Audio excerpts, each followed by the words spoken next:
జలమండలి ఎన్నికల్లో తెలంగాణ వాదంతో గెలుపొందిన ఎమ్మెల్యే హరీష్ రావు కార్మికుల సమస్యలను విస్మరించారని Hyderabad water works employees union నేతలు ఆరోపించారు.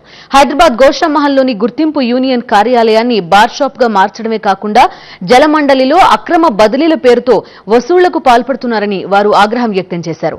కార్మిక వ్యతిరేక విధానాలను నిరసిస్తూ దశలవారీగా ఆందోళనలు చేపట్టనున్నట్టు వారు తెలిపారు. ఈ రోజు గుర్తింపు పొందిన యూనియన్ ఆఫీస్ లో మినీ బార్ ఏర్పాటు చేసినట్టుగా మాకు తెలుస్తున్నాయి. అదే విధంగా వర్కర్ సమస్యల మీద ఎవరు కూడా దృష్టి పెట్టలేదు.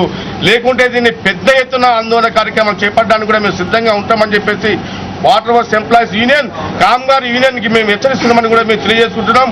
మాకు వర్కర్లు మెయిన్, మాకు వర్కర్ల సమస్యలే మాకు మెయిన్, వేరే విధానం లేదు. అక్రమ ట్రాన్స్ఫర్లను ఆపాలి. ఏదైతే వసూళ్లకు పోతున్నారో వసూలు చేసుకుంటే మీరు వసూలు చేసుకోండి. వర్కర్ సమస్యలను కూడా మీరు పరిష్కరించే బాధ్యత ఉంది. మీరు చేయలేని పరిస్థితుల్లో మీరు పక్కకెళ్ళిపోండి అని చెప్పి చెప్తున్నాం.